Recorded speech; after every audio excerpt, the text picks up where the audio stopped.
Man, we need to get back to church ASAP. ASAP.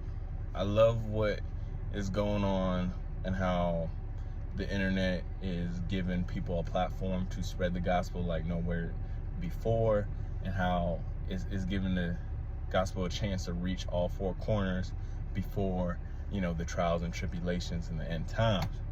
But with that being said, y'all, those who are believers, we need to get back to having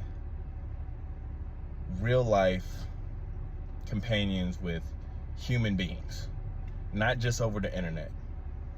We can't do that, because what it's building is building a whole bunch of selfish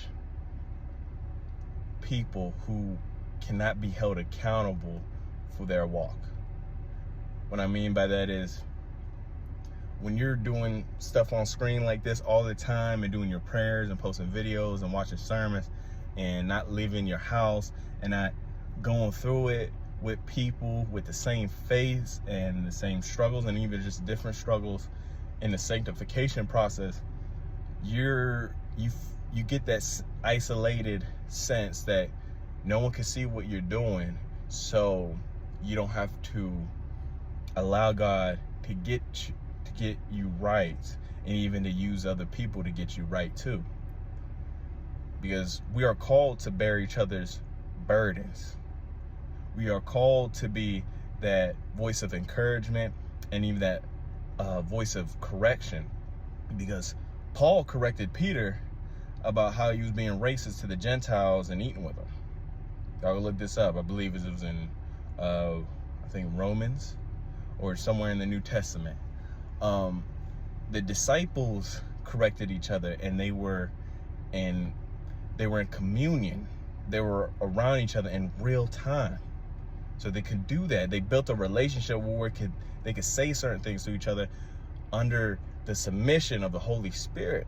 But what is happening now is everybody's behind these, so you can't tell nobody nothing, and everybody has an opinion but not the spirit. Because you can't even get the spirit if you think you got everything going on by the basis of a screen. See, I know people, I'm seeing it now. People have more faith in what they can reach online than what they can reach in their Bibles and with other believers. It's like the catfish thing. People rather have digital relationships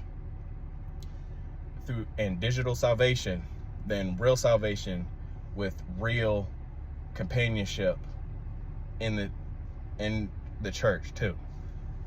And probably people, I'm gonna get a whole bunch of hate and a whole bunch of keyboard warriors talking about, oh, it's not about all this stuff. You gotta, we can be saved and be online. I'm like, being online is like a supplement.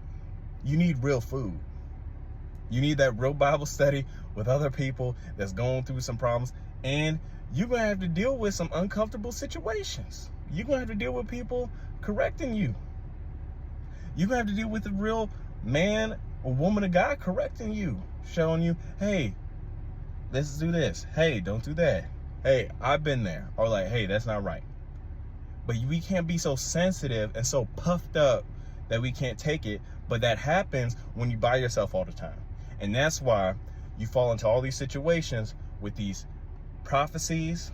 People, always giving you a word of prophecies, and that you're going to be healed, that you're going to get 6 figures in a year, all this other stuff. But they want you to pay $50 for a call. Or, that's why we listen to all these relationship stuff to people who aren't married. Like, we're so bamboozled by people online because we're not in the word, and we don't know what real sanctified relationship look like, because we're not around real sanctified people, because we don't want to be. And it all stems from, the problem is a lot of us has been going through church hurt, which is emotional, mental, and even physical trauma from people within the church. And yeah, guys, I completely understand. Folks is tripping. Folks have been evil. I've seen more selfless people around church and think that what they're doing is for God than people who don't know God at all. Look, there are snakes everywhere. But that doesn't excuse you to forfeit your sanctification and your trip to heaven. Just because somebody hurts you doesn't mean that gives you a free pass to be bleeding out on your way to damnation. Just because someone gave you a very horrible experience doesn't mean that God, first of all, God can heal that. Second of all, it doesn't mean that's who God is. If you heard a Michael Jackson song and you heard somebody sing it bad, you don't, stop listening to Michael Jackson because that person sung it bad. No. You know Michael Jackson can sing, so you keep listening to his music. Same thing with God. We got plenty of people who say they're of Christ, but they not it at all. We got plenty of shepherds who are just wolves in sheep clothing. And according to 2 Peter chapter 2, there's a special place in the fiery pit for them. And there's nothing but blackness and misery for them. And for all those pastors, preachers, evangelists, all that you've been abusing and mistreating people, whether you know it or not, God gonna get you. They ain't gonna be excused. God gonna get you. Because your mantle weighs more, so your punishment is gonna be more if you misusing that. But back to everybody else, look, heal. But you gotta allow and give that pain to God. And you got to be open enough for God to put the right people in your life, whether it's a counselor, a fellow Christian support group, or just somebody who went through the same thing. But you got to be open about that, and you have to get off your screen. You can't heal, coming from somebody who is a therapist. Online therapy is great when that's the only option, but you can heal faster and only do certain things in person. It's the same thing when you're encountering people who are on the same walk and they're trying to encounter God and they're trying to get to the place that they need to be at in their holy walk. So, y'all, if you've been hurt, go heal. Allow God to heal you. But you don't have to hide behind a screen to do it. And stop using the screen as a shield to cast down all Christianity. You know stuff is right. You know certain things are right. And you know certain things are wrong. But there's a reason why everybody's attacking the ones who say that they follow Christ. Nothing else is attacked. No other belief system is attacked. So, just because you hurt doesn't mean that way is wrong. So if you say you're a believer, I think it's time to allow God to give you a community that can help support you and to facilitate your growth and endure some pain along the way, some discomfort. Don't be so scared of correction that you're willing to go to hell for it.